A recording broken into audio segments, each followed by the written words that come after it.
Seja muito bem-vindo e muito bem-vinda a mais um vídeo aqui do canal Posso Tocar. Eu sou a Dani Dezembro e esse é mais um vídeo do conhecimento musical. Porque é aqui que a gente conversa sobre os diversos assuntos da teoria, da harmonia, da percepção, onde você desvenda tudo isso e onde você aprende a vivenciar isso para que de fato você se perceba crescendo na música, sendo capaz de aprender músicas mais avançadas, um tempo 10 vezes mais rápido, em qualquer que seja o instrumento que você toca! E essa aula aqui hoje é especialmente para quem é iniciante de música. Então, se você é um iniciante, está começando, você chegou numa aula que vai te esclarecer muita coisa mesmo, tá bom? É para quem está começando a sua jornada de contato com a música, para desmistificar alguns assuntos e para direcionar o entendimento de outros, para que você possa ter um despertar, o início do processo de contato com a música muito gostoso, muito prazeroso, tá? Vamos lá! Para começar aqui, eu quero dizer o seguinte para você. Quando nós estamos iniciando o nosso estudo musical, quando nós começamos a estudar a música, uma das primeiras coisas que nos surge, assim, quando a gente entra em contato com esse ambiente, é o questionamento. Como eu faço para entender esse código da partitura? Você já reparou? Quando você observa as pessoas tocando e vê as pessoas lendo partituras e você ainda não entende nada sobre isso, surge essa curiosidade, né? Essa vontade de entender como que funciona esse código da partitura, né? Como é que isso realmente acontece? Como que isso se processa? Porque nós temos dois caminhos para aprender música. Ou por ouvido, aprendendo o que a gente escuta, imitando o que a gente escuta alguém tocar, a gente vê vídeos, ou lendo partituras e tentando decifrar como que aquele código ali faz sentido, como que eu extraio um sentido daquilo, tentando se alfabetizar musicalmente. Se por um acaso você opta, né, ou se te direcionam realmente para começar a estudar música pelo caminho das partituras, então alguns pontos têm que estar claros para você e nós vamos conversar. São 3 pontos que eu separei aqui. O primeiro ponto que tem que estar muito claro para você é como que funciona a leitura das notas musicais, porque nós temos 12 notas musicais e você tem que entender que como que elas se dispõem na pauta, tanto na questão da dimensão horizontal quanto na dimensão vertical, e quanto que essa dimensão dela, essa escrita dela na pauta musical traz de reflexo, de automatismo, de resposta motora que você tem que ter. Então esse é um primeiro ponto que você tem que internalizar, que você tem que dominar. O segundo ponto que você tem que internalizar é como que essas notas se distribuem, como que é a função dela, o valor dela, quanto tempo que elas têm, como que elas seguem uma questão matemática de proporção ali, de distribuição nas fórmulas de compasso, porque entender isso é o que vai trazer para você o entendimento do ritmo dessas notas que você toca, em qual ritmo, o ritmo da música. Então, você precisa entender essa lógica matemática, essa lógica de proporção aí dos compassos. É o segundo ponto. O terceiro ponto, para que você consiga entender esse código da leitura, da escrita musical, é saber onde eu toco essas notas. Ou seja, é ter aquele gatilho de resposta motora, porque você já entendeu as 12 notas, entende o código da escrita delas, como que elas estão dispostas, entende como elas trazem uma questão de ritmo, como você tem que fazer o ritmo de acordo com o formato que elas estão ali. Você entendeu isso, e agora vem o terceiro ponto, como que eu tiro o som do meu instrumento? Como que essas informações aqui, que eu já entendi, meu corpo já sabe como é que é, mas como que eu projeto? Então eu tenho que começar a me preocupar com a questão técnica, com a questão de entender como eu produzo o som no meu instrumento, como eu ativo essas respostas motoras, e isso é muito particular de cada instrumento. Os outros 2 aspectos, eles são comuns à música em geral, então independente do instrumento, a base é a mesma. Porém, essa questão de como eu articulo, como é que eu produzo um melhor som no meu instrumento, como que eu vou criando esses automatismos, essa memorização tátil, essa coordenação motora, de ter uma resposta rápida para aquilo que eu vi, meu corpo projeta para o instrumento, isso eu vou treinando de acordo com o meu instrumento, isso é muito específico. E esses 3 fatores, eles se interconectam, um interfere no outro, porém eles precisam estar automatizados e independentes. O problema é que às vezes a gente começa a estudar música, a gente começa a entender esse código da leitura das partituras e a gente começa a se sentir sufocado, perdido, assim, e você não sabe como é que você dá conta. Por quê? Porque geralmente você está tentando processualizar esses 3 pontos de forma simultânea. Você está tentando fazer isso tudo junto. Mas não dá, quando a gente está treinando esse nosso processo de contato com a partitura, não dá para a gente sufocar o nosso cérebro para que ele foque nos 3 ao mesmo tempo. Se você fica perdido, você não sabe qual que você presta atenção. Se você presta atenção na leitura das notas, no ritmo delas ou no teu instrumento.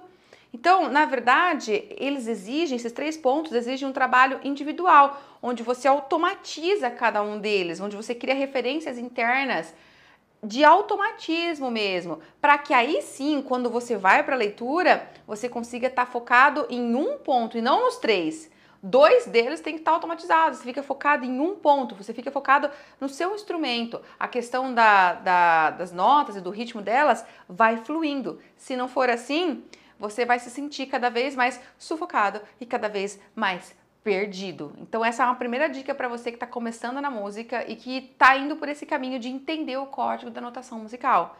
Já toma nota disso, porque não adianta você tentar aprender e pensar nos 3 ao mesmo tempo. Tem que fazer mais exercícios, tem que fazer mais um trabalho focado em cada área. E não é só um trabalho conceitual, de saber o nome da nota, de saber o valor dela. É um trabalho de vivência, de internalizar isso ao ponto do seu corpo ter automatismo. Quando bate o olho, já sabe a resposta de forma rápida. Isso tem que ir acontecendo em paralelo. Enquanto isso não acontece, esse trabalho em paralelo ao teu trabalho de se desenvolver na técnica do instrumento, enquanto isso não acontece, você continuará tendo dificuldade, continuará tendo a sensação de estar sufocado enquanto está lendo a partitura, de ficar muito difícil, de não saber em qual elemento você presta atenção. Tá bom? Então vamos lá. Eu vou te dar algumas outras dicas para cada um desses pontos em específico. Vamos trabalhar na questão das notas musicais.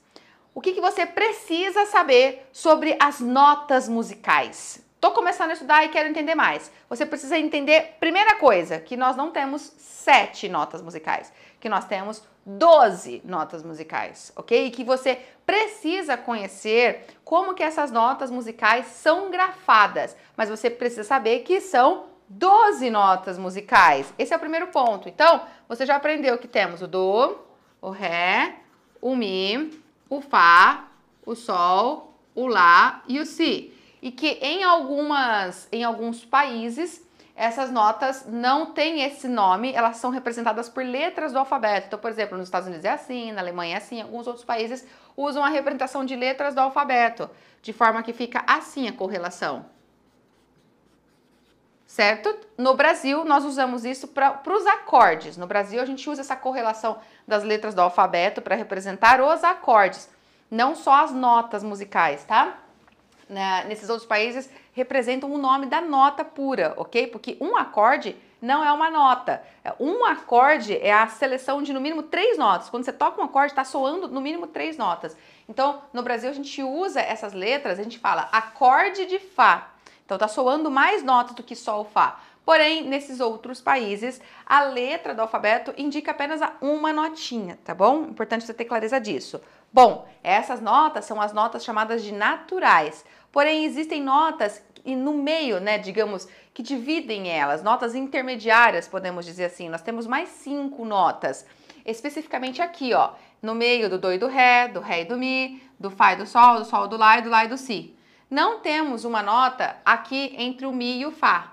E também não temos uma nota aqui entre o si e o do, porque as notas musicais, elas são dispostas no nosso instrumento de forma cíclica, né? Nós vamos ter do, ré, mi, fá, sol, lá, si, acabou o si, recomeça.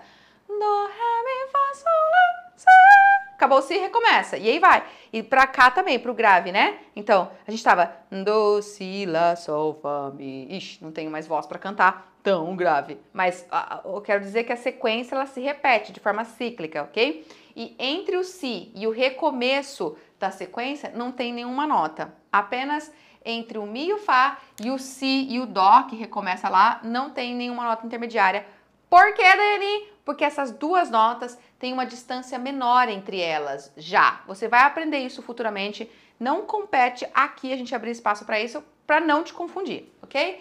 Porém, essas outras notas têm uma distância maior entre elas, e isso é cálculo matemático. Como há uma distância maior dentro do nosso sistema musical, essa distância maior comporta uma divisão aqui que gerou outro som musical aqui no meio, ok? Basta isso por enquanto. Lá na frente você tem que entender mais, mas lá na frente, vamos com cuidado para não confundir e não perder o foco. Aqui tem notas intermediárias, que são as notas que tem sustenido. Então, toda vez que eu venho aqui, ó, e subo, eu estou elevando aqui, né, para chegar no meio do caminho, então eu subi, dei um passinho de subida, eu coloco um sustenido. O sustenido é um símbolo que a gente usa para indicar que essa nota subiu um pouco a altura dela, ao invés de ser dó, assim, né, ó, opa, dó, passa a ser dó sustenido, o som subiu, ficou um pouco mais agudo, ó, dó sustenido, tá bom? E a mesma coisa acontece aqui, eu subi o som do ré, o ré era aqui, ré sustenido, ficou um pititico mais agudo, ó, ré, outro som. A mesma coisa acontece aqui no meio eu vou subir o fá, eu tenho fá sustenido, aqui eu vou subir o sol sustenido, e aqui eu vou subir o lá, eu tenho um lá sustenido, tá bom? Toda vez que eu vou subir, a gente coloca esse símbolo do sustenido, é assim que se usa, é assim que se convencionou na música. Porém, a gente também pode ter uma outra forma de nomear essa nota, que é uma forma baseada em descer. Como assim descer, Dani? Porque aqui, ó, eu peguei e subi no sustenido, mas eu posso descer o ré.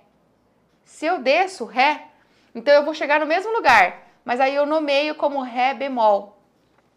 Tá vendo? Porque eu posso fazer o movimento de estar numa nota ré e querer descer, querer voltar. Eu vou voltar para o dó sustenido. Sim, vou, mas eu posso também falar que eu estou descendo para o ré bemol. Ou seja, o que eu estou querendo dizer para você? Eu uso um outro nome, que é o nome bemol, mas que na verdade é o mesmo som desse aqui. O que você aprende disso? Que nomear como bemol significa que eu fiz um movimento de descer, de andar um pouquinho para trás, entendeu? E aí eu nomeio como ré bemol, para mostrar, é o ré que desceu. E quando eu nomeio como sustenido, foi que eu subi um pouco. Portanto, eu tenho dois nomes para o mesmo som. Dó sustenido ou ré bemol, na verdade é um único som, tem dois nomes, mas é uma coisa só, ok? É como falar Lombardi e Samuel aqui no canal. Você que segue sempre, Lombardi é o nosso Lombardi, mas ele também chama Samuel, ele tem dois nomes, Lombardi e Samuel, entendeu? Dois nomes para a mesma coisa. É o mesmo som aqui, tá bom? Esse tipo de coincidência na música recebe um nome, chamam-se notas enarmônicas. Essa coincidência de ter dois nomes para o mesmo som. Então, quando a gente tem uma enarmonia, nós temos duas notas que são enarmônicas. Ou seja, tem dois nomes, mas é o mesmo som.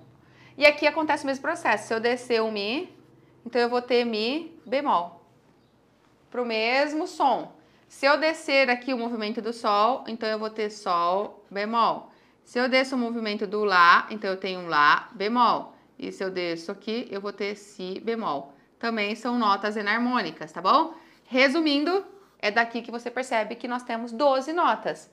1, 2, 3, 4, 5, 6, 7, 8, 9, 10, 11, 12. 12 sons musicais. Os nossos instrumentos têm essa formatação, eles têm 12 sons musicais. E isso aqui gera a nossa escala cromática, a escala dos 12 sons que nós temos, ok? Então você precisa saber disso, 12 sons. Dó sustenido, ré sustenido, mi, fá sustenido, sol sustenido, lá sustenido, si. Chegou aqui, o que vai acontecer? Vai recomeçar. Dó sustenido, ré sustenido. E se eu voltar, se eu fizer o movimento de voltar, dó, si bemol, lá bemol, sol bemol, fá, mi bemol, ré bemol, dó. Esse é o primeiro ponto que precisa estar bem claro para você. Bastante claro. Segundo ponto, você precisa saber que essas notas, elas vêm escritas numa pauta, num conjunto de linhas que é chamado de pauta. Então, elas vêm escritas nisso aqui, ó. Elas não vêm escritas por extenso. As notas, elas assumem uma forma. Elas vêm como uma bolinha, tá vendo? Assim. E elas são escritas dentro desse conjunto de 5 linhas e 4 espaços, que é a pauta. Pauta ou pentagrama. É assim que é chamado, pauta ou pentagrama. A nota pode ficar numa linha ou ela pode ficar num espaço da pauta ou do pentagrama, ok? E ela pode ser escrita assim, ó, uma do lado da outra, ou ela pode ser escrita uma em cima da outra. Você pode ver tipo um cachinho de uva. Então ela pode ter uma dimensão horizontal ou uma dimensão vertical da escrita. E toda vez que ela está nessa dimensão aqui de subir, ela está subindo, quanto mais alta ela está indo na pauta, ela está representando sons que estão ficando mais agudos. Como o sustenido, que está subindo, né? Toda vez que eu estou tocando e os sons estão ficando mais agudos, quer dizer que essas notas estão indo cada vez mais para o alto na pauta. Do, ré, mi, fá, sol, lá, si, dó. Tá subindo, tá indo para o agudo. Se você percebe que a movimentação das notas é em direção a uma descida aqui, ó, então você tá vendo um movimento que tá ficando cada vez mais grave. Você vai tirar sons graves do seu instrumento, ok? E a nota, ela sempre fica ou numa linha ou num espaço. Às vezes, ela fica fora da pauta. Tipo essa aqui que eu fiz, tá vendo, ó? Tá fora da pauta. Mas por que isso, Daiane? Porque a pauta só tem 5 linhas e 4 espaços. Ou seja, dá para colocar uma notinha em cada linha, portanto 5 notinhas, e 4 espaços que tem aqui. Então, mais 4 notinhas nos espaços. 9 notas. E acabou. Mas o nosso instrumento não tem só 9, né? Ele vai ter uma sequência aqui das 7 possíveis notinhas, né? E depois dessas 7 aqui naturais, recomeça. A extensão do nosso instrumento é de recomeçar várias vezes isso. Ou seja, 7 mais 7 mais 7 mais 7, no mínimo, né? No mínimo isso, né? Então, não vai ter só 9 notas, vai precisar de mais espaço para colocar. E não tem na pauta mais espaço. Quando não tem, a gente começa a colocar essas linhazinhas aqui para fora, ó. Para pendurar a nota penduradinha, sabe? Como se a gente fizesse um... Como é que se fala quando você tá com um puxadinho, né? Você constrói um puxadinho na casa. Você vai fazendo um puxadinho aqui, né? Tinha nota aqui, aí aqui já acabou. Então você puxa uma linha, faz um puxadinho. Você deixa o puxadinho e vem na janelinha. Põe mais um puxadinho. Você vai fazendo puxadinhos aí para caber mais notas, porque precisa caber. E esses puxadinhos são chamados de linhas suplementares. Ou seja, linhas que estão fora da pauta, que estão suplementando, porque tá faltando, né? Tá precisando de uma suplementação aí. Beleza até aí? Agora eu preciso te dizer o seguinte... são 12 notas, não é? Pois é, mas na hora de registrar aqui na pauta, essas notas que são com acidentes, o que é acidente, Dani? Sustenido e bemol, é acidente. Essas notas que têm esses acidentes, ou também chamado de sinais de alteração, essas notas aqui, elas são escritas no mesmo lugar que essas naturais. Vou explicar isso melhor. Aqui assim, ó, você tá aqui na pauta, e aí... Vamos supor que o Dó é escrito nessa primeira linha, tá vendo? Para escrever o Ré, você vai subir ele. Então, o Ré fica aqui no espaço, logo em cima. Mas o Dó sustenido fica entre os dois e fica no mesmo lugar que esse aqui. Você escreve de novo aqui e bota o sustenido antes. Tá vendo? Então, se esse era o Dó, o Ré é para cima, é no espaço aqui em cima. Mas o Dó sustenido é no mesmo lugar que o Dó natural, o Dó sem nada.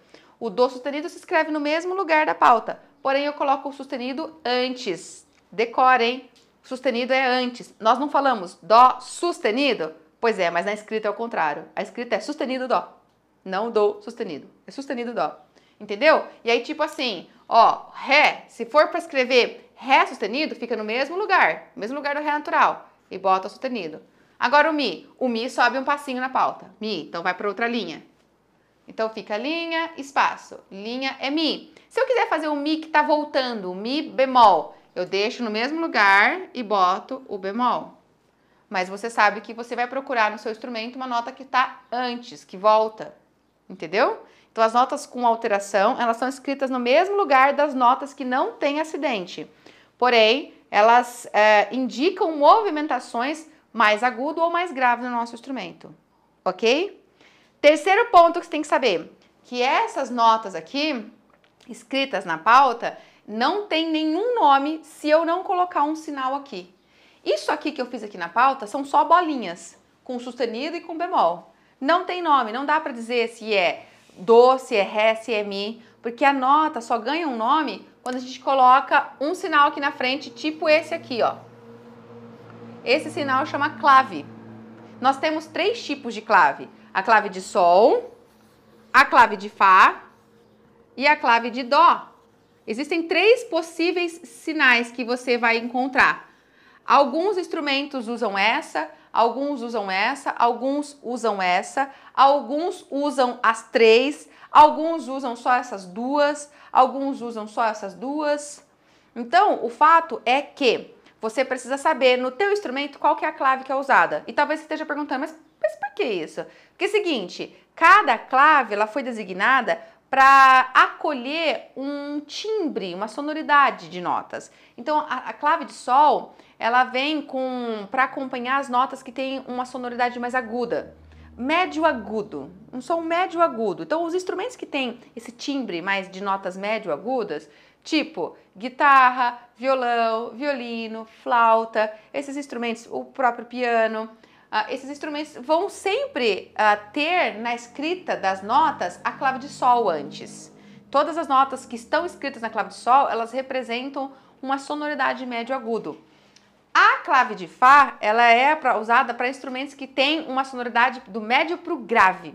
Então, todos os instrumentos que têm esse som mais do médio para o grave, então vamos colocar lá contrabaixo, violoncelo, instrumentos que vão ter uma sonoridade mais grave, vai usar clave de Fá. As suas partituras vão vir sempre com clave de Fá, porque foi assim que se definiu. Notas graves vão escrever em clave de Fá. E a clave de Dó, ela tem traços históricos de ser clave associada com a música vocal, com o canto coral, com as vozes, né? Então, existem 4 claves de Dó, porque eu posso posicionar a clave de Dó em diferentes locais na pauta. Por quê? Por um traço histórico do canto coral, porque essa voz do coral cantava nessa clave, aquela outra voz do coral canta na outra clave de Dó, e essa aqui canta na outra clave de Dó. Então, essa é a clave que tem esse traço histórico de vínculo com o canto. Lembrando que, vamos lembrar uma coisa que é interessante para você, uma curiosidade, tá? Toda a teoria, toda a notação musical surgiu dentro da igreja, estava muito vinculada com a igreja católica. Por quê? Porque a notação musical ela foi começar a ser desenvolvida em meados do século IX, no período da Baixa Idade Média. Nessa época, se você lembra bem das suas aulas de história, eu não lembro tão bem, mas o pouco que a gente lembra é interessante revitalizar. Nessa época da Idade Média, era uma época que a igreja detinha o poder econômico, o poder religioso, e assim, era a época que eles detinham a cultura. Quem sabia ler, quem sabia escrever eram os padres, eram o pessoal que estava ligado à igreja católica, ok? O povo, a grande massa do povo era iletrada, não tinha escola, não estudava, então não tinha esse hábito de escrever, de fazer livros, de ler, entende? De produzir. Era um pessoal mais que estava ali nos campos, eram camponeses. Era uma época que começou a surgir o comércio, então começou a aflorar a burguesia. E onde estão os músicos nisso tudo? Não tinha músico no meio desse povo? Lógico que tinha! Sempre existiu música, todo mundo sempre fez música. Mas tinha escola de música? Não, lógico que não. Mas tinha escola? Sim. Onde? Dentro da igreja. Por quê? Porque eram as pessoas que sabiam ler. Estavam acostumados a lidar com a educação, ok? O povo estudava, tinha escola formatada para o povo? Não tinha nada disso ainda. Mas o pessoal tocava, o pessoal fazia música. Os trovadores estavam lá, o pessoal ia para não lembro como é que chama, mas os barzinhos ali, para as tavernas, né?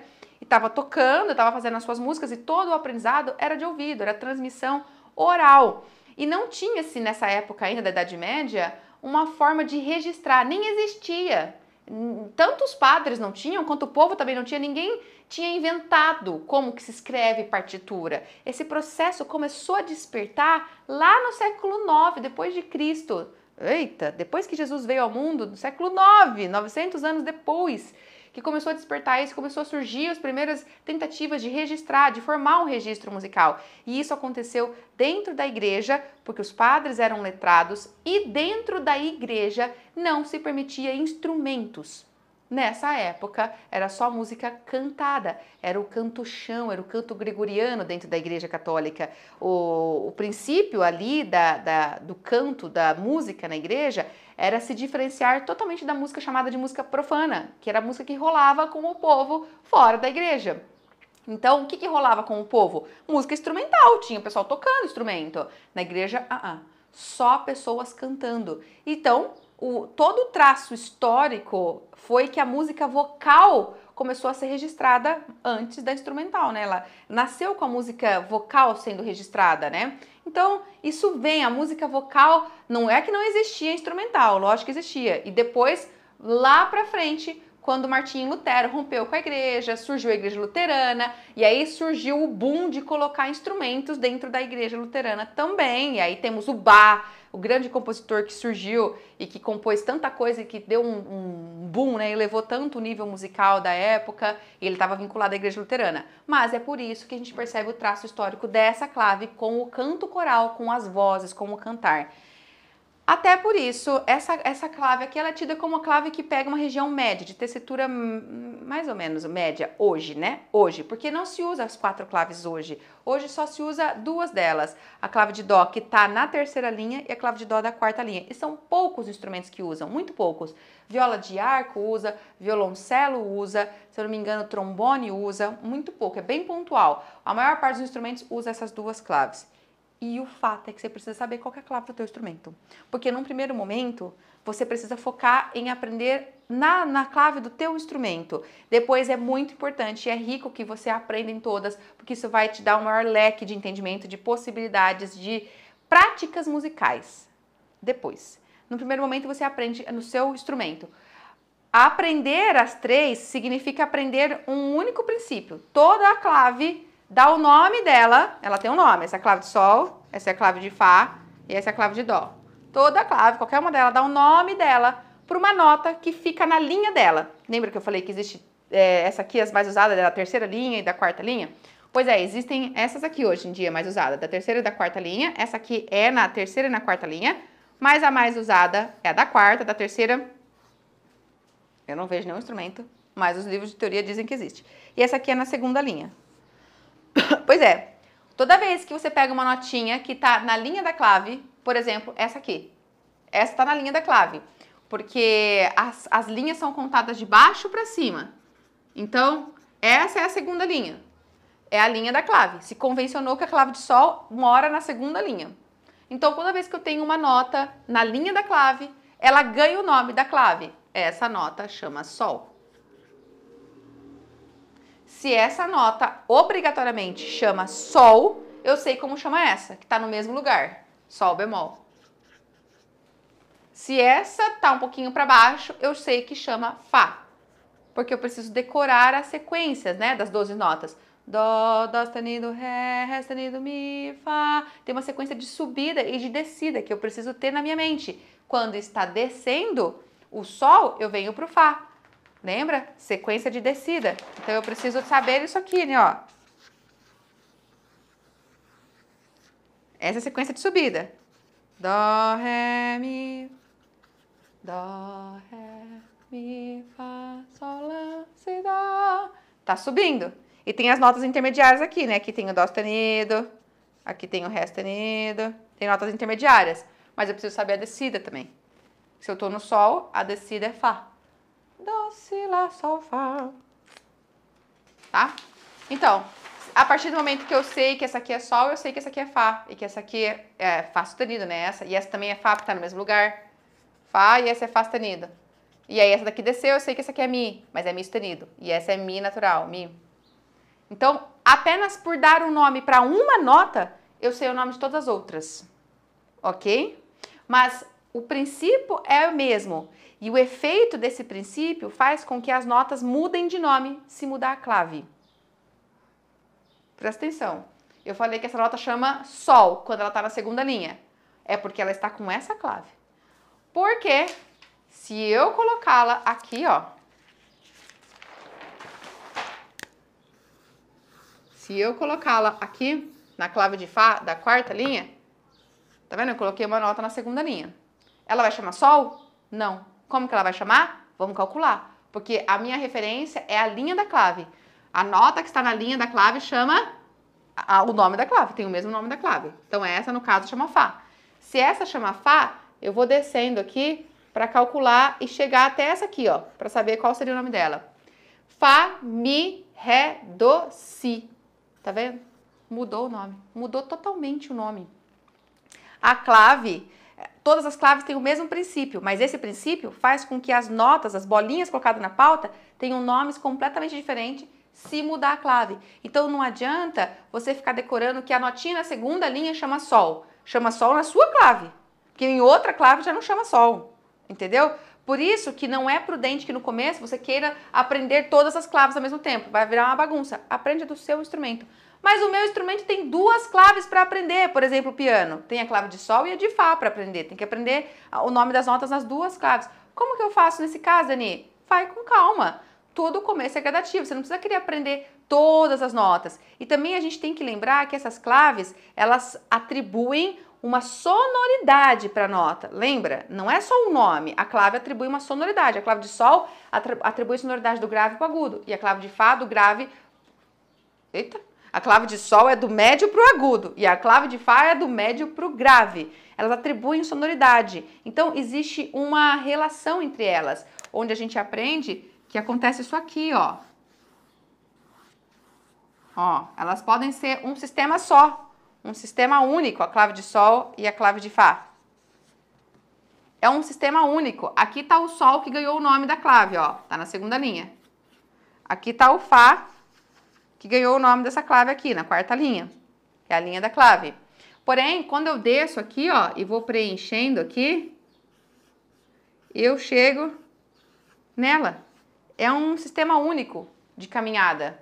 Então, ó, vê. Sol para baixo, Fá para baixo, Mi para baixo, Ré para baixo, Dó. Para baixo, já entrei na pauta que está na clave de Sol. Ah, na clave de Fá. Si, Lá, Sol, Fá, Mi, Ré. Tá vendo que é uma coisa única? Pois é, esse som é o médio que a gente fala. Do médio para cima, agudo, é a clave de Sol. Do médio para baixo, a clave de Fá. E esse som aqui é chamado no nosso instrumento de Dó 3, é o Dó central. Você vai escutar falar, porque o nosso instrumento tem vários dós. O mais grave, né? O Dó 1, Dó 2, aí o Dó 3, o Dó 4, vai ficando cada vez mais agudo. O Dó médio, Dó 3, é esse aqui. Se esse é o Dó médio, é esse som, não é esse aqui. Não é esse Dó, nem aquele lá, é esse aqui. E aí eu venho Ré pra cima, o Mi pra cima, o Fá, o Sol pra cima. E aí eu venho pra cá, Si, Lá, Sol, Fá, Ré. Enfim. E quando eu vou fazendo dessa forma, eu vou entendendo que não é difícil memorizar duas claves, se eu preciso para o meu instrumento. Basta eu entender que existe uma continuidade entre elas e gradativamente isso vai rolando melhor, eu vou lembrando disso, gradativamente, ok? Mas foque no que é do seu instrumento num primeiro momento. Depois você tem que lembrar essa questão de que as notas não aparecem só no sentido horizontal, tá? Elas podem aparecer escritas assim, como eu disse para você. As notas podem aparecer escritas empilhadas. E quando elas estão empilhadas, significa que você vai tocar todas ao mesmo tempo. Você vai tocar 3 notas ao mesmo tempo. Nesse caso aqui, nesse meu exemplo. Então a gente precisa acostumar a desenvolver a capacidade de saber o nome das 3 quando elas estão em pé. Porque você vai ter que calcular. Essa, você vai ter que calcular que pulou uma do espaço e tem essa, e pulou do espaço e tem essa. Você calcula o nome para conseguir ter a prontidão de tocar todas juntas. E aqui não, aqui é uma de cada vez, porque tá uma do lado da outra. Outra coisa que você precisa aprender é a desenvolver leitura relativa. Porque no começo do nosso estudo musical, a gente não tem assim o nome da nota na ponta da língua. A gente está começando a memorizar. E ó, eu te digo, você vai memorizar, nem se preocupe com isso. Às vezes a gente fica se cobrando para memorizar logo. Cara, você vai memorizar. Não se preocupe com isso. Dê tempo natural. Você vai ver tantas essas notas que você vai memorizar. Mas no começo, enquanto você não está memorizado, aprende a usar a leitura relativa. O que é a leitura relativa? É a leitura que lê o movimento da nota. Se você sabe que ela está subindo na pauta, você não lembra o nome, mas está vendo que está todo mundo subindo, vai subindo as notas no teu instrumento, vai procurando as notas vizinhas. Então você está lendo a movimentação. Se você sabe que ela está aqui e pulou alguém aqui, ó, tá vendo aqui? Pulou alguém do espaço. Só tá linha, linha, linha. Então quer dizer que você vai pular uma nota. Vai pular uma casa, às vezes 2 casas. Você vai aprender a ler o posicionamento dela e a resposta de onde ela é. Que tecla que ela é, que digitação que ela é, que casa que ela é do instrumento. Você começa a usar o recurso de não esperar a leitura absoluta. Ah, mas eu não sei o nome dela, deixa eu parar de tocar a partitura porque eu preciso saber o nome. Não, olha o espaçamento. E aí você chuta, entre aspas, não é que você vai chutar, você vai saber qual é a correspondência dela de acordo com o espaço que ela está na pauta, aonde ela ficaria mais ou menos no instrumento. E assim você vai desenvolvendo a leitura relativa. Nós devemos ter as duas leituras enquanto a gente lê. Tanto a absoluta, que bate o nome, sabe, bate o olho assim, sabe o nome da nota, mas isso se constrói com o tempo, quanto a leitura relativa, que é uma leitura intervalar, a gente está lendo intervalos dela na pauta. Dica, hein? Essa é uma dica importante. E o próximo ponto é, aprenda a fazer correspondência com o teu instrumento. Você tem que saber, toda vez que você começa a aprender o nome dessas notas e tal, você tem que saber onde eu toco isso. Onde é essa nota no meu instrumento? Eu preciso já começar a ativar gatilho de resposta técnico-motora. Onde é isso no meu instrumento? Não adianta você saber aqui, você tem que saber onde toca isso no teu instrumento. Esse Dó 3 que eu falei, onde ele é no teu instrumento? Se você fica perdido, para e começa a corrigir. Às vezes isso acontece muito com a galera que toca violão, que toca guitarra, porque o braço do instrumento não deixa tão claro isso, quanto, por exemplo, o instrumento de teclas. É muito visível a tecla Dó, a tecla Ré no instrumento de teclas. E nos instrumentos de sopro, acho que também, por causa da digitação, é mais visível. Porém, nos instrumentos de corda, o braço do instrumento deixa isso meio nebuloso, porque, na verdade, o instrumento de cordas mostra as 12 notas. Então, geralmente fica meio confuso. E também tem o seguinte, né? Trocou de corda, às vezes tem a mesma nota repetida em outra corda. Então, você precisa começar a desenvolver melhor treinar mais essa sequência, essa escala cromática em todas as cordas. Precisa conhecer mais, criar a memória tátil-motora de onde estão essas notas no instrumento. Precisa saber a correspondência dela grafada aqui, aonde ela é no instrumento, nas várias cordas que ela é do instrumento. Tá bom? Uau! Gostou dessas dicas? Tomou nota? Então para, bebe um copo de água, porque essa aula tá só começando. E eu vou trazer muito mais para você ainda, mas se você já tá com dúvida, já deixa aí seu comentário e fala, uau, Dani, me explica melhor isso, eu preciso saber sua dúvida para poder te ajudar. Então esse é o momento, tá? Tomou aquela aguinha, não vai dar tempo de fazer um xixizinho, a não ser que você pare o vídeo, né? Mas não dá para parar, então vamos continuar. E vou continuar agora trazendo outras dicas. Põe sua dúvida aí, tá? O que é que você precisa saber quando você está começando a estudar música que se refere ao ritmo musical, aos valores das notas?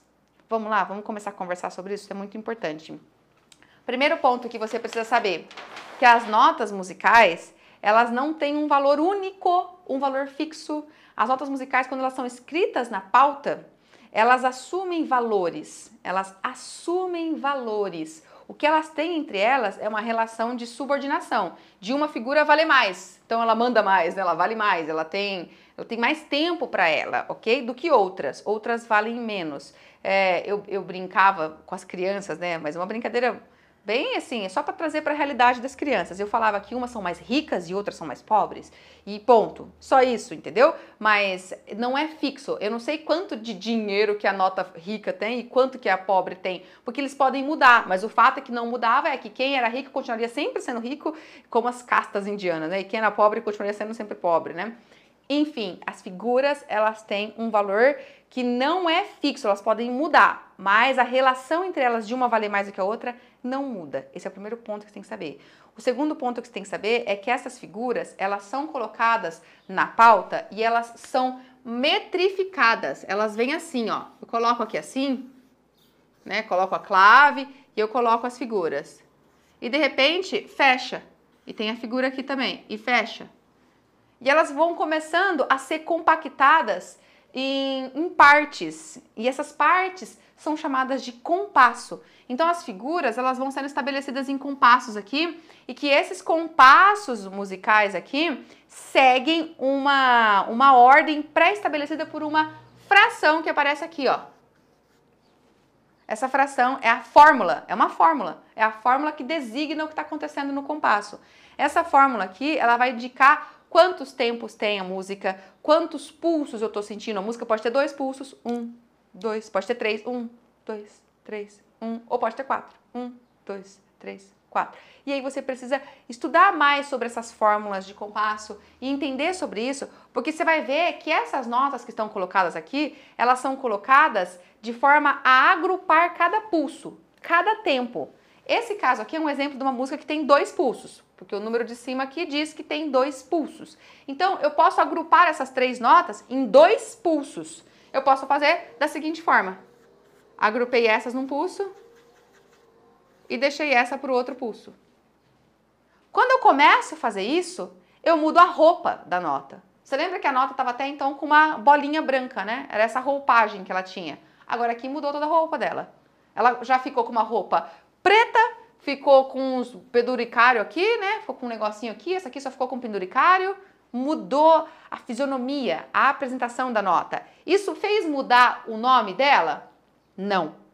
Isso apenas designou para mim que isso aqui é um agrupamento que está no primeiro pulso e que esse é o agrupamento de sons que está no segundo pulso. Então, as notas, elas se agrupam e preenchem os pulsos que a fórmula de compasso está passando. Você precisa acostumar a ver esses aqui, esses agrupamentos, e ter uma imagem interna de como que ele soa, porque isso vai trazer para você o entendimento da lógica matemática desses compassos e das células, porque eu chamo isso de células. Isso é uma célula que foi gerada para preencher o pulso 1. Essa é uma outra célula. Não sou só eu que chamo de célula, tá? Isso é chamado de células, são células rítmicas. Isso é a célula rítmica que preenche o pulso 2. E o fato é que você precisa olhar para esse padrão aqui de célula e saber o som dele. Do mesmo jeito que você olha para esse padrão aqui de sílabas e sabe o som dela. Qual que é o som dessa sílaba? K. Qual que é o som dessa? Zá. E aí você junta as duas sílabas e você fala casa. Porque alguém te ensinou a saber que C mais A lá atrás, quando você estava se alfabetizando. Eu falo K, é esse o som, K. Alguém te ensinou que S mais A é Zá. Tem um som de Z aqui. E alguém te ensinou isso. Tanto que hoje você nem pensa mais. Você olha essa célula aqui, que na verdade é uma sílaba, e sabe o som dela, sabe? Você pode falar em voz alta, mas pode falar também para o seu ouvido interno. Você lê em voz baixa. Você tem que olhar para isso aqui e você tem que aprender que o som disso aqui é Tati. Tati. Não é só você falar como se você estivesse chamando uma pessoa, ô Tati. Não. É você colocar isso dentro de uma sensação de um pulso. Você tem que sentir o pulso aqui. Pulso é algo regular, é uma batida constante que vai trazendo o chão da música. Toda música tem um pulso. Ele pode ser um pulso que está mais rápido, mas ele fica ali constantemente rápido. Ou ele pode estar mais lento, mas ele tem esse pulso. Então você pega esse pulso, sente um pulso, inventa a velocidade desse pulso, qualquer que for ela, e você distribui dentro dele a proporção matemática de Tati, Tati, Tati, Tati. Não pode ser Tati, ô Tati, Tati, ô Tati. Não, é Tati, Tati. E assim você está sentindo dois sons em um pulso. Tati, Tati, Tati, Tati. Aqui é o som de tá no pulso. É apenas um som, o tá que dura o pulso todo. Tá, tá, tá, tá. Não é tá, tá. Não é assim. Tem que durar o som, o pulso todo. Tá, tá, tá, tá. E aqui era tati, tati. E aí a hora que você junta os dois, você fala como você fala casa. Você vai falar tati, tá, tati, tá. Uma vez que você passa por esse processo de entender que as figuras musicais vão se agrupar assim, você esquece aquela relação que às vezes te ensinam, que a semibreve vale 4 tempos, que às vezes não, né? Que muitas vezes ensinam, que a mínima vale 2 tempos, e que a semínima vale 1 tempo, e que a colcheia vale meio. E daí saber que a colcheia vale meio? Saber que a colcheia vale meio te ajuda a tocar aqui? Não.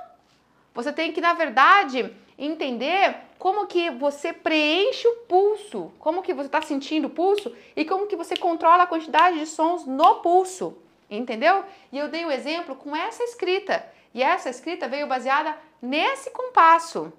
Porém, se eu mudo o compasso, eu mudo totalmente a escrita. Vou dar um outro exemplo. Se eu coloco aqui, ó, o compasso 2x2, é um outro tipo de compasso que pode vir. A escrita vai mudar.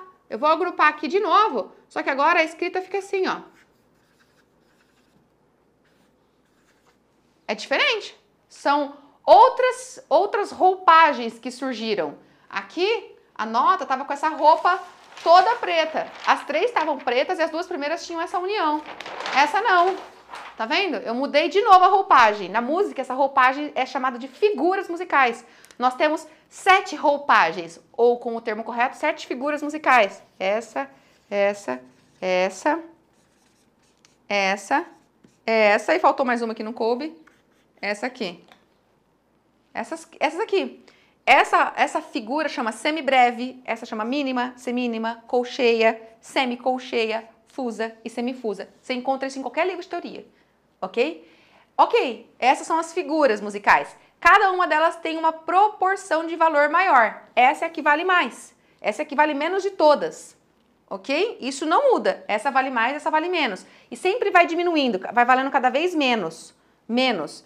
Na verdade, vale metade. Essa aqui é metade dela. E essa aqui passa a ser metade dessa. Vai diminuindo sempre metade. Sempre metade. Vai ficando cada vez menor. Então, só por aqui você percebe que essa aqui já vale mais do que essas aqui. Porque é pela ordem que eu estou apresentando, que eu estou falando que vai diminuindo metade. Essa vale mais do que essas aqui. Beleza.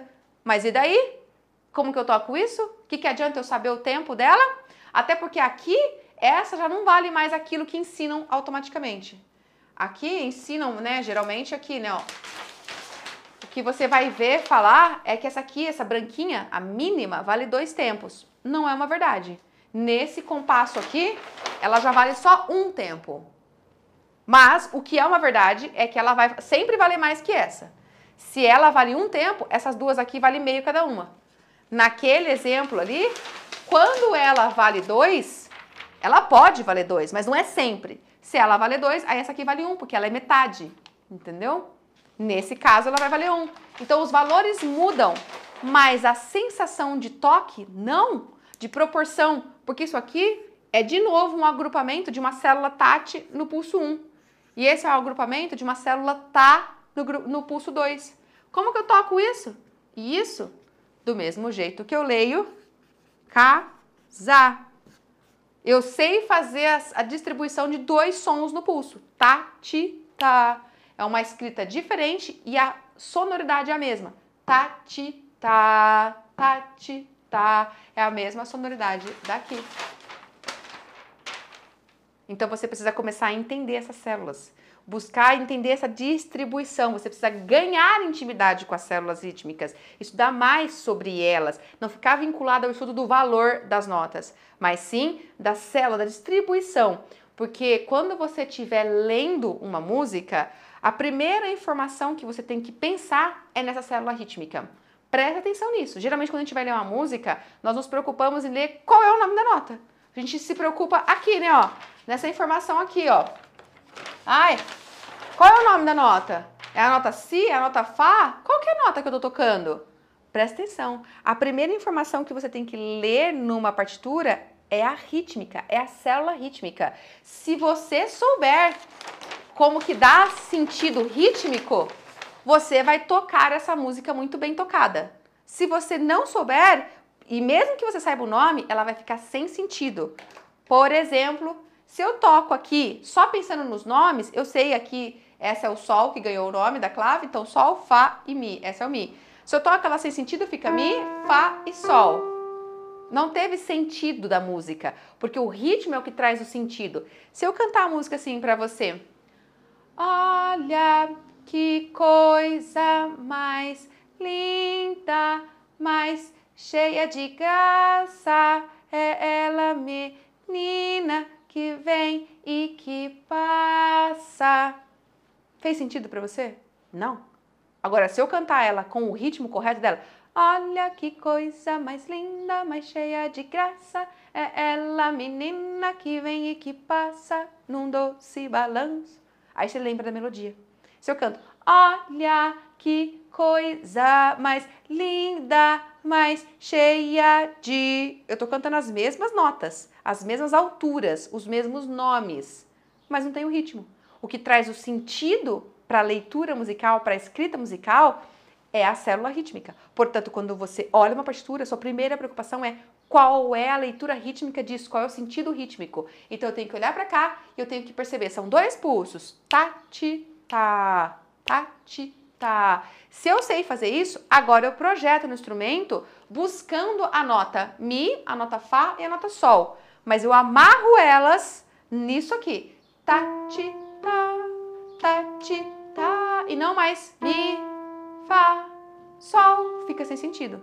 É Mi, Fá, Sol, Mi, Por isso que você tem que, primeiro de tudo, se preocupar com a questão rítmica. E depois você assenta a informação, a camada melódica. Tá bom? Gostou? Tá clareando, tá fazendo cada vez mais sentido pra você?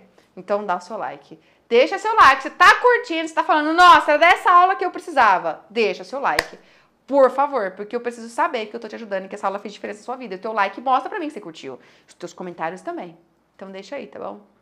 Vamos lá! Vamos ver como que a gente poderia ter uma experiência de fazer uma primeira leitura musical aqui. Eu quero dividir com você uma música chamada Asa Branca. Eu separei diferentes versões aqui da Asa Branca, eu quero dividir com você para que a gente entenda como que a gente processa a leitura musical, como é que a gente pode entender esse processamento da leitura musical. Veja, eu separei aqui, ó, vou pegar aqui e vou mostrar para você na sua tela, vai aparecer a versão número 1 da Asa Branca, que ela foi escrita para flauta. Tá vendo aí, ó? Tá até já com o nome das notinhas. Essa partitura aí que a gente encontra na internet tá com o nome das notas. Então, como eu falei pra você, a primeira preocupação que você vai ter não é o nome das notas. Não me interessa se é sol, se é lá, se é si, se é ré, não importa. Claro que você vai precisar estar sabendo o nome das notas. E se você tá começando a aprender e não decorou na dica de nada, você pode também escrever o nome das notas. Eu digo para escrever os meus alunos. Alguns professores não gostam que escrevem o nome das notas porque acreditam que de certa forma atrapalha a memorização. Eu compreendo o posicionamento deles e respeito, mas como eu sei que você vai decorar, porque na sua vida musical você vai ver tanto isso que você vai decorar, eu não me preocupo com isso. Escreva, só tome cuidado para você não começar a fazer disso uma muleta e começar a olhar o nome da nota, não olhar mais a nota, o movimento da nota na pauta. Isso vai atrapalhar a desenvolver a leitura relativa. Quando você perceber que você está começando a fazer muleta de ficar escrevendo o nome de nota, para de escrever. Simplesmente corta, tá bom? Para. Escreve uma ou outra que seja realmente necessária. Às vezes eu prefiro até isso também. Escreve uma ou outra, sabe? Escreve a primeira, mas vai começando a ler a movimentação. Você está se percebendo que está subindo? Não precisa escrever as outras. Começa a acostumar a encontrar essa nota no teu instrumento. Usa a relatividade da movimentação da nota na pauta para ter a resposta motora do instrumento.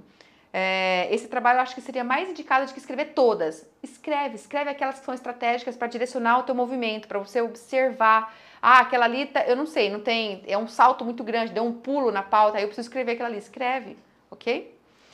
Mas a primeira informação que você vai ver é o ritmo.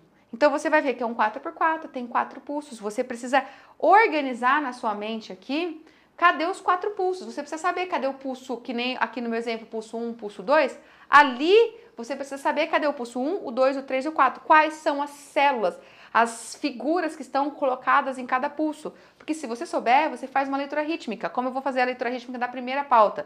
Vai ficar tá, ti, tá, tá, tá, tá, tá, tá, tá, ti, tá, tá, tá, tá.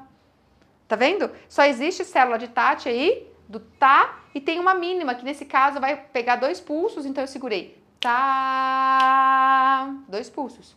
Então fica tati, tá, tá, tá, tá, tá, tá, tati, tá, tá, tá, tá. Bom, fiz isso, entendi isso.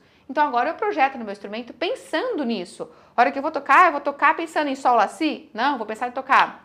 Tati, tá, tá, tá, tá, tá, tá, tati, tá, tá, tá, tá. Entende? Faz sentido? Fica muito mais fácil. Agora, quer ver? Vamos ver a versão da partitura número 2. Uma outra versão que eu peguei aqui, da Asa Branca, ó. Deixa eu só ver. Acho que eu não consigo abrir a Asa Branca aqui. Eu não sei por que eu não consigo abrir. Diz que estou offline. Mas, então vamos ver se eu consigo abrir aqui a versão 3 dessa partitura.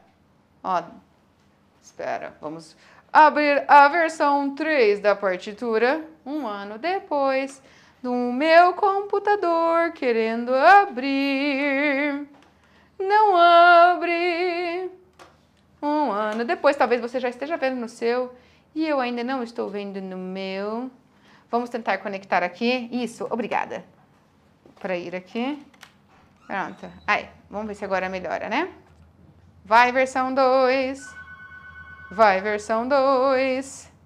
Um ano depois. Fico eu aqui de frente para você, com problemas técnico-operacionais e nada funciona. Eu nem queria mostrar a partitura da versão 2, nem a partitura da versão... Abriu! Aleluia! Pronto! Versão 2. Bom, a versão 2 que eu acho que está aparecendo aí para você agora. Dá um tempinho só para o nosso técnico confirmar se está aparecendo a versão 2 já para vocês ou não. Está aparecendo a versão 2? Vamos fazer. Vamos projetar aí, ó. Aí, versão 2. Muito bem, veja o exemplo agora dessa segunda versão da música aqui, ó. Ela tá com escritas de informações técnicas e eu coloquei ela aqui para você ver. É um exemplo de uma escrita para flauta doce, tá vendo? Então ali tem a digitação, a posição, as notas. Isso é para que você tenha um exemplo de como a gente tem que procurar a correspondência no nosso instrumento. Aqui é um exemplo para flauta doce, tá? Você tem que transportar isso para o teu instrumento. Você tem que saber onde toca o sol, onde toca o lá, onde toca o si, mas o princípio é o mesmo. Você percebeu que tá com notinhas coloridas? Isso aí não tem necessidade, tá? Isso aí é uma questão que talvez porque foi destinada para crianças, então usaram cores para facilitar a memorização e a diferença das notas, né, para trazer a ideia da relatividade, da leitura relativa. Não é um padrão, tá? Escrever as notas coloridas, as notas são pretas e brancas, só, ok? Mas acredito sim que deve ser talvez por essa questão de trazer a ideia de que trocou a nota, usaram cores para isso, para facilitar para as crianças. Mas o princípio é o mesmo. Eu vou ler a célula rítmica. Tá, ti, tá, tá, tá, tá, tá. Mesma coisa. E aí eu projeto. Tá, ti, tá, tá, tá, tá.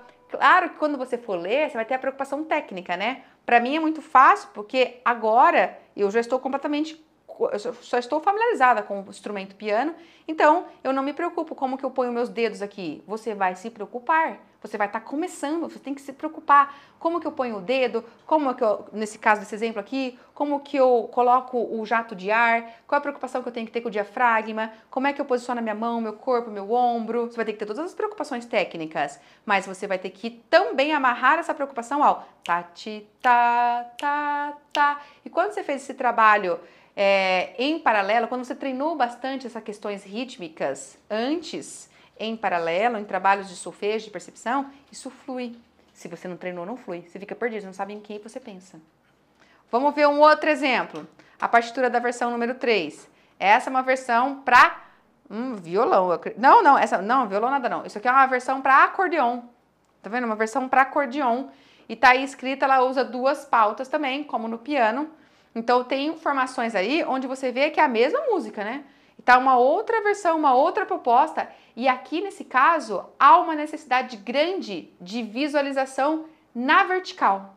Porque tem um encontro de notas na vertical. Como tem duas pautas, tem uma nota escrita lá embaixo e uma nota escrita aqui em cima, na mesma reta, no mesmo alinhamento aqui. Essas notas aqui, alinhadas na mesma direção vertical, elas são tocadas de forma simultânea. Tanto a nota que está lá embaixo na clave de Fá, quanto as duas notas que estão lá em cima na clave de Sol, são três notas que vão soar simultaneamente. Então eu preciso trazer uma resposta motora de três notas. Isso torna a dimensão técnica mais difícil. Essa partitura é tecnicamente mais difícil, porque eu preciso aprender a produzir três sons ao mesmo tempo no instrumento, não é um só, é três. Então, isso eu estou falando da primeira nota, que coincidiu na vertical, entendeu? Então aqui você vê que a informação, a necessidade técnica é mais desafiadora. Não é uma partitura para quem ainda não sabe nem coordenar uma nota no instrumento, tirar um som, entende? Mas é uma partitura que você pode pegar em determinado momento que você já tem uma familiaridade com o teu instrumento. O princípio de leitura, fora essa questão da dificuldade técnica de enxergar as três, fora esse, o princípio é o mesmo. É tati, tati, tati, tá, tati, tá, tati, tá. É um compasso de dois tempos e é tati, tati, tati, tá. E aí eu vou direcionando a leitura para tati, tati, tati, tá, tati, tá, tati, tá, tati, tati, tati, tati, tati, tati, tati, tati, tati, tati, tati, tá, tá, tá, tá, tá. Sentindo no pulso. Entendeu? É assim que as coisas vão acontecendo com mais naturalidade. Tá gostando? Talvez você esteja aí pensando, mas Dani, isso serve para o meu instrumento? Serve para o meu instrumento? Eu não toco nenhum dos instrumentos que você citou aí, flauta doce, nem acordeão, nem para piano, para violino, enfim, meu instrumento é outro. Serve para qualquer instrumento? Sim, serve para qualquer instrumento. A base musical, da escrita, do registro musical é a mesma. A linguagem musical é uma só. O que muda é a técnica, é a informação técnica, mas os estudos das regras da organização musical, da escrita, da ideia musical, ou seja, os princípios teóricos, harmônicos, do ritmo, são os mesmos. Isso não muda. E aí talvez você então esteja refletindo, mas, Dani, mas se não muda, por que no meu instrumento eu nunca vejo isso? Meu professor não fala sobre essas coisas, dentro da minha sala de aula isso não acontece. Não são essas preocupações que eu tenho na hora de tocar. Eu não fico... Primeiro que eu não fico lendo às vezes partitura, é muito raro o professor trazer partitura. Por que então, se a base da música é uma só, a minha sala de aula é bem diferente, o dia a dia da minha sala de aula é bem diferente? Pela estratégia do seu professor, que usa outra abordagem para iniciação musical, provavelmente a abordagem de ouvido, e também pelo repertório. Tem alguns repertórios que trazem outras propostas, outras preocupações. Então, muitas vezes você vai ter mais uma preocupação de desenvolvimento da improvisação, de desenvolvimento do ouvido, como eu falei, de outras questões que esse repertório propõe. Então, ele está propondo outras habilidades desde o início do estudo musical, entendeu? E seu professor está seguindo isso dentro da abordagem dele. Mas isso não significa que você não prescinda, né? Que você possa prescindir, que você possa dispensar essa questão da base musical que nós precisamos ter na música. Porque ela é uma só e mais cedo ou mais tarde você vai lidar com situações diferentes do que hoje você está fazendo no seu início musical. Você vai entender lá na frente como as coisas se encaixam, como as coisas precisam encaixar. Então, construir esse entendimento musical vai fazer com que você esbarre, que você venha estudar teoria, venha estudar harmonia, venha estudar percepção, porque o caminho que nós vamos ter que desbravar são os mesmos. A gente pode pegar curvas desse caminho diferente, né? Um pela técnica, pelo repertório, pela abordagem do professor, acaba pegando essa curva, vai para esse lado aqui, o outro vai para esse outro, mas o caminho desemboca num só, que é de entender sobre música, que é fazer, que é vivenciar esses conteúdos. Então, é um só. Você precisa fazer isso, você precisa ter essa oportunidade. Senão, realmente vai ficar cada vez mais assim, meu Deus, eu não estou entendendo nada de música, tá tudo diferente do que eu vivo. Ou então, lá na frente, você vai se pegar, uau, o que eu faço agora que eu estou amarrado e não consigo mais desamarrar esses nós? Me senti que cheguei até um ponto e amarrou, e não vai, não ando. Base musical. Então, para fechar com chave de ouro esse nosso bate-papo, quero fazer uma passada rápida em alguns exercícios. Eu separei aqui alguns exercícios, algumas propostas para que você recapitule esses ensinamentos que a gente teve aqui e para que você saia dessa aula com isso, fervilhando na sua mente. Vamos fazer esses exercícios? Talvez você esteja já cansadinho, talvez não. Eu espero que não. Você está cansado? Bebe uma água! Vai, bebe uma água, sacudece essa cabeça. Eu vou projetar uns exercícios aí, vai aparecer na sua tela e eu quero que a gente agora pensa rapidinho. Vamos lá? Vamos pensar? Vamos comigo? Você tem que vivenciar coisas para isso ficar na sua mente. Veja esse exercício aqui, ó. Notas enarmônicas são notas que têm a mesma frequência sonora, porém com alturas diferentes. Quais dessas opções aí são denominadas de notas enarmônicas? Lembra? Notas enarmônicas são aquelas notas que... Cadê? Estão aqui, ó. Cadê? Onde eu te ensinei? Aqui.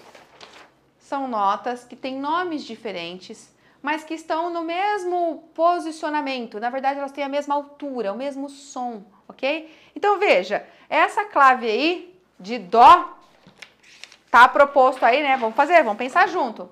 Tem uma clave de Dó na opção A, escrita assim, né? Clave de Dó da terceira linha. E aí, tem uma notinha aqui na terceira linha e outra notinha aqui. Ou seja, a nota que está na própria linha da clave. Como é que eu sei que essa clave está na terceira linha? Por causa dessa setinha que tem aqui, ó, que está na terceira linha. Então, essa é a nota Dó e essa é a nota Dó bemol. Dó e Dó bemol têm o mesmo som? Não. O dó bemol desce um pouquinho a altura do dó. Dó, dó bemol. Se não tem o mesmo som, não estão na mesma localização, não são enarmônicas. Opção A não é. Opção B tem a clave de Fá aqui, com essa nota aqui embaixo e essa nota aqui em cima. Ó, o Fá tá aqui na quarta linha. Se você contar, Fá, Mi, Ré, Dó, Si, Lá, Sol. Então esse aqui chama Sol e esse aqui chama Sol. Duas notas Sol, como eu falei. Dani, duas notas Sol são enarmônicas, é a mesma nota. Nota Sol é enarmônica. Não é enarmônico. Enarmônica é quando é a mesma altura, não quando é o mesmo nome. Porque se eu tivesse colocando aqui, poderia até que você pense que é enarmônico, mas ainda assim estaria errado. Que presta atenção, o conceito de enarmônico é a mesma altura, mas não o mesmo nome. Então aqui, para ser enarmônico, eu precisaria ter outro nome. Tá na mesma altura, mas não tem outro nome, não é outro registro, é o mesmo registro. Se tivesse aqui, isso na verdade seria um uníssono, é assim que a gente chama. Que aí tá na mesma altura, mas não é enarmônico. Enarmônico é a mesma altura, mas a grafia é diferente. Então é como o dó sustenido e o ré bemol. Tá no mesmo lugar, é a mesma sonoridade, mas grafias diferentes. Essas grafias aqui são de uníssono. E essa daqui, então, que veio, não é mesmo. Essa aqui é a mesma nota, mas a altura tá completamente diferente. Uma mais grave, quanto mais baixo na pauta, mais grave. Uma mais aguda. Sol, Sol. Um grave e um médio. Não é. Próxima alternativa, alternativa C. Veio aí uma clave de Fá de novo, né? Nossa, ficou tão apertadinho. Vou tentar fazer aqui, mas tá tão apertadinho essas minhas linhas. Clave de Fá tem uma nota aqui que chama Dó sustenido e tem uma nota aqui que chama Ré bemol. Falamos de Dó sustenido e de Ré bemol. Dó sustenido e fica entre o Dó e o Ré bemol também entre o Dó e o Ré. Achamos a nota enarmônica. Letra C. Aqui está o conceito e a resposta. Nem vou ver o resto. Show? Olha esse exercício aqui, ó. Marque a afirmação incorreta. Incorreta. 4 semicolcheias equivalem a uma semínima. Vamos pensar nesse exercício? 4 semicolcheias equivalem a uma semínima? Para você poder refletir sobre isso, você tem que saber a relação de proporção de valores das figuras. De quem vale mais, nesse sentido. Você lembra que quando nós temos duas figuras, sempre uma figura é metade da outra. Então, se uma é metade da outra, eu posso juntar duas delas, porque juntando duas metades, eu tenho uma inteira, né? Então, se eu juntar essas duas aqui, ó, quando eu junto essas duas aqui, eu tenho quem fica antes dela, que é a colcheia. A colcheia é equivalente a duas semicolcheias, que semicolcheias são metade. Então, eu tenho aqui outra colcheia. Colcheia com colcheia, eu posso de novo juntar, porque se eu tenho duas figuras iguais, elas são metade de alguém. Se eu juntar duas metades, eu vou ver de quem que elas são. Da semínima. Então, isso não é incorreto. 4 semicolcheias equivale a uma semínima. Não está incorreto. Próxima, a B. 8 semicolcheias equivale a uma semibreve. 8 semicolcheias. Vamos pensar. Equivale a uma semibreve. Você viu que eu pensei, que nós pensamos agora, que essas semicolcheias aqui são igual a uma semínima? Então, eu já vou usar esse raciocínio para cá. Isso aqui é uma semínima. Já vou cortar o caminho, né? E aqui mais uma semínima. Concorda? Agora a gente precisa termos de novo duas figuras iguais. Se temos duas figuras iguais, elas podem ser somadas porque elas são metade de alguém. Então, metade de alguém com mais metade, vamos ver de quem que ela é. Da figura que é anterior a ela, da mínima. Então, chegamos à conclusão que 8 semicolcheias é igual a uma mínima. Opa, achamos a errada. Aí está escrito que 8 semicolcheias equivale a uma semibreve. Não, equivale a uma mínima. Pronto, achamos a resposta. Letra B. Legal, não é? Próximo exercício. Leitura melódica. Qual é o princípio dessa leitura aqui? Como que você realiza uma leitura melódica? Qual é a oportunidade que uma leitura melódica te dá? Além de desenvolver teu ouvido, desenvolver teu senso de afinação, ela te permite treinar a leitura de partituras. Quando você vê essa leitura aí, é como se você estivesse treinando a leitura no teu instrumento, mas não, primeiro no corpo. Tudo que a gente faz no corpo, a gente consegue projetar para o instrumento. E o que a gente não treina no corpo, a gente tem muita dificuldade de projetar para o instrumento. Por isso, fazer leituras melódicas é uma oportunidade de acelerar o teu processo de leitura musical. Veja, se você olha para essa e começa a se preocupar que é Sol, Fá, Mi, Ré, Sol, começa a ler nome de nota, você está esquecendo uma importante informação. Como que eu faço leitura musical? Me preocupo com a rítmica primeiro. Eu tenho que encontrar as células rítmicas. E se você observar aqui, temos tá, porque é 2 por 4, então temos tá, tati, tá, tá, tati, tá. Você tá vendo que eu já tô sentindo aqui, minha mão já tá fazendo 2? É automático e tem que ser automático em você também. Você já tem que ter esse balanço de 2 tempos. E você já tem que sentir isso aqui, ó. Tá, tati, tá. Não dá pra fazer leitura parado, quieto, tocar música sem sentir. Eu vou ficar duro. Ah, mas tem músicos que não se mexem, mas ele tá sentindo alguma coisa, ele tá.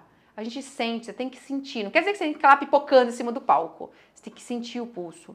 E num estado de estudo, eu estou estudando, tem que mais ainda, tem que exagerar. Sente esse pulso.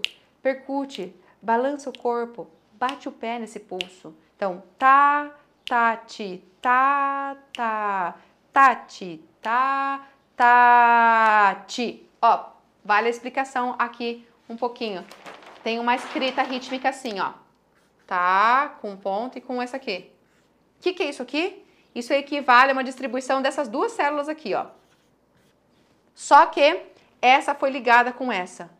Antes, quando não tinha ligadura, a gente falaria tá, tati, tá. Quando tem a ligadura, eu não posso falar essa.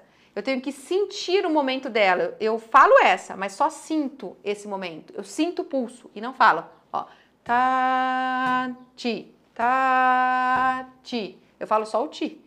Tati. Esse tipo de escrita pode ser substituída pelo ponto. Eu posso pegar essa aqui, essa figura e escrever ela como um ponto. Então você acaba encontrando isso aqui. E isso aqui é a mesma coisa que isso. Portanto, você tem que saber que você vai ter que sentir o pulso 2. Você vai falar o pulso 1, sente o pulso 2 e não fala nada. Continua emitindo o som que estava aqui. Tati. Tá bom? Então, leitura dessa pauta toda. Ó, 1, 2 e tá, tati, tá, tá, tati, tá, tati, tati, tati, tá. Esse é o seu primeiro ponto. Você tem que alcançar excelência nisso. Uma vez que você vai treinar e alcançar a excelência dessa forma, somente depois que você repetir, alcançando excelência, segurança, não errando nada. Então você vai voltar agora, vai fazer o segundo passo de uma leitura rítmica. Qual é o segundo passo? Você troca as sílabas tá e tati pelo nome da nota. Mas não se preocupa ainda com a altura. Se preocupa em aprender a acoplar as camadas. Então você se preocupa em falar sol, fá, mi. Em vez de falar tá, tá, ti. Você fala o nome da nota, mas fala na proporção que ele ocupa dentro do pulso. Tá, tá, ti. Então fica sol, fá, mi. Entende? Eu vou fazer para você ver. Eu vou trocar os nomes das células de tá e tati pelo nome da nota, mas eu me preocupo em manter a mesma sensação de distribuição no pulso. Ó, 1, 2, sol, fá, mi, ré, sol, lá, sol, fá, mi, ré, mi, fá, mi, ré, dó. Tá vendo? Eu estou falando. Essa é uma boa etapa para você treinar apenas quando você já ficou com a rítmica segura. Aí você vai treinar essa conversão dos nomes. Ficou seguro nessa conversão? Aí então, por último, você vai se preocupar em colocar a altura das notas. Qual é a altura? Qual é o som da nota sol? Você pode usar a relatividade da escala. Põe a escala no seu ouvido. Dó, ré, mi, fá, sol, lá, si, dó. Não se preocupe em cantar a altura absoluta. Usa a relatividade, usa a técnica que nós chamamos de dó móvel. Usa dó, ré, mi, fá, sol, lá, si, dó. Comece a cantar essa sequência e procure o som do sol. Dó, ré, mi, fá, sol. E aprende que esse é o som do sol. E você vai ter que descer, tá vendo que é sol e vai ter que descer? Então treina bastante a descida. Dó, si, lá, sol, fá, mi, ré, dó. Dó, si, lá, sol, fá, mi, ré, dó. Aprende a subir, aprende a cantar a descida. Faça esse aquecimento várias vezes e aí você vem. Do, ré, mi, fá, sol. Então agora você vai fazer o solfejo pensando nesse movimento de grave e agudo. No caso de vir para o grave, né? Sol, fá, mi, ré, sol. Lá, sol, fá, mi, ré, mi, fá, mi, ré, dó. Nesse momento, você consegue fazer isso se você treinou bastante esse deslocar da escala. Do, ré, mi, fá, sol, fá, mi, ré, do, ré, mi, fá, sol, lá, sol, fá, mi, fá, sol, lá, si, lá, sol, fá, mi. E aí você está aprendendo a trazer toda a oportunidade de se ter um som afinado, educar o teu ouvido interno para essa afinação. Por isso que o trabalho de leitura melódica é um trabalho também de construção. São etapas diferentes. E aqui você teve a oportunidade de conhecer as 3 etapas que você tem que estudar. Tá bom? Agora fica aí para você a oportunidade de você estudar essas outras. A letra B, a letra C e a letra D. Sua tarefa. Aproveite para desenvolver isso, tá bom? E se você estudar e tiver a vontade de se gravar e compartilhar e quiser dividir comigo, mandar ou compartilhar nos seus stories ou mandar inbox, mandar o seu depoimento, como que tá indo a sua leitura melódica, eu vou ficar muito feliz de receber, tá bom? Manda sim pra mim. Ó, próximo exercício. Sobre o trecho musical a seguir, é correto afirmar que essa é uma música que tem vários sustenidos, olha isso. Tem um compasso 5/8 escrito, e aí vem, a unidade de tempo é uma revisão de... Quem vai saber responder isso aqui é quem entende o conceito da fórmula de compasso. 5/8 é uma fórmula de compasso alternada, ok? De 5 pulsos, ok? E que tem como unidade de tempo aquela figura que está no denominador. Toda vez que você estuda sobre fórmula de compasso, você aprende que nos compassos simples ou nos alternados, né, que são baseados na soma dos simples, quando você está aqui, o denominador, ele representa a figura que é a unidade de tempo, ok? Então, a unidade de tempo aí é o 8. O 8 representa a colcheia. Qual é a resposta correta? A unidade de tempo é uma colcheia, letra A. Talvez se você me ouviu agora e falou, não entendi nada. Nossa, não entendi nada. Isso significa que você tem que estudar sobre fórmula de compasso, tem que buscar esse conceito. É um conceito, é um exercício conceitual mesmo, tá bom? Começa a procurar, porque é simples, mas é porque você não estudou isso. Próximo. Qual é a fórmula de compasso correta para o trecho abaixo? Tá vendo que aí tem um trecho musical escrito sem fórmula de compasso? Mas tem células rítmicas. Olha os agrupamentos. Tem um agrupamento de Tati, tem um agrupamento de Chialtra, mais um agrupamento e fechou. Você viu que teve 3 agrupamentos? Isso já mostra para mim que teve 3 pulsos. É uma música que tem como numerador o 3. Ou possivelmente o 3 ou algum relativo, ou algum correspondente composto. Mas provavelmente, e as opções são só de compasso simples, então provavelmente o 3. Agora você precisa saber qual é a unidade de tempo, né? Qual é o denominador dessa fórmula. Como que você chega a essa conclusão? Simplesmente somando esses agrupamentos. Tem um agrupamento aqui, esse, aí tem esse agrupamento aqui, e tem um outro, é igual, mas com pausas, né? Assim, ó, esse aqui é igual a esse. Só que colocou as pausas aqui, né? Como que você faz? Você condensa, né? Não é que você chega à conclusão de que se eu juntar essas duas, vai dar qual figura? Se eu juntar essas, dá qual? E aí, essa reunião de qual figura que tá aqui é a unidade de tempo. 2 colcheias somadas é uma semínima. Aqui é uma chialtra de uma semínima. Você sabe que a chialtra é a subdivisão errada da figura, né? Essa semínima nunca vai ser igual a 3, ela é igual a 2 partes dessa aqui, porque metade com metade que dá inteira, né? Mas aí, de repente, faz uma subdivisão errada, vira uma chialtra. Então, nós encontramos a semínima como princípio aqui da união dos pulsos. Portanto, semínima é representada pelo número 4. Se tem 3 pulsos e ela é representada pelo 4, fórmula de compasso, 3/4. Alternativa D. Próximo exercício. Vai, hein? Respira fundo. Qual das figuras musicais abaixo podem juntas preencher corretamente um compasso de 4/4? Agora é só você somar as possibilidades de distribuição de valor, né? Quando nós temos aqui um 4/4, nós precisamos ter 4 semínimas. São 4 pulsos, onde cada pulso, cada unidade de tempo é semínima. E aí eu gero células nela.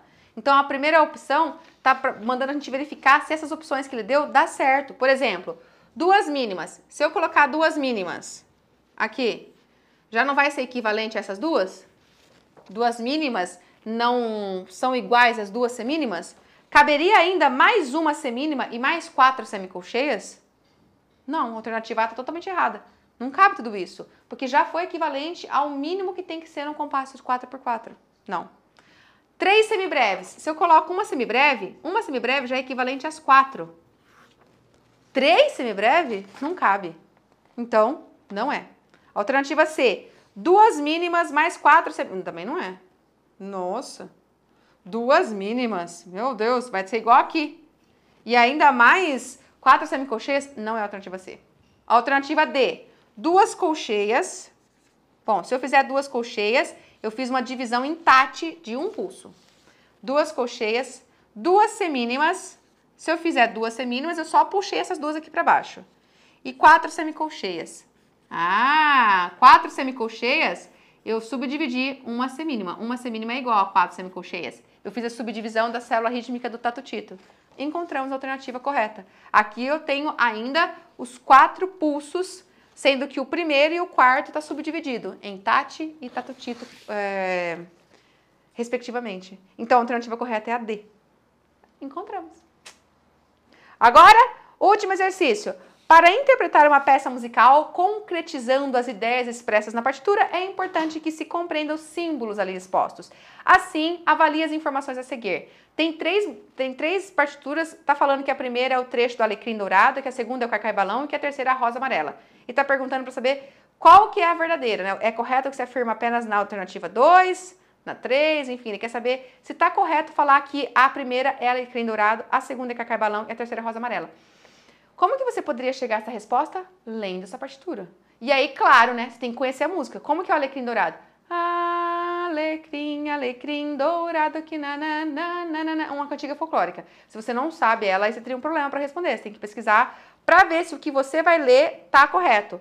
Eu vou tocar aqui, ó. 1, 2.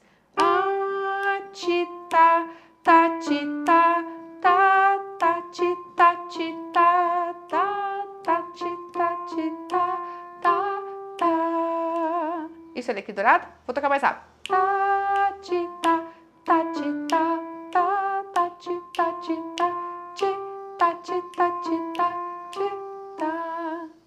Tá correto. É o Alecrim Dourado. Como que é o tema do Cacá e Balão? Cai, cai, balão, aqui na minha mão. Se você não conhece as cantigas folclóricas, tem duas opções. Ou você é muito novo, e aí você não é da geração de cantar cantigas folclóricas, ou você já tá muito esquecido, né? Vamos tocar, ó. 1, 2, tá,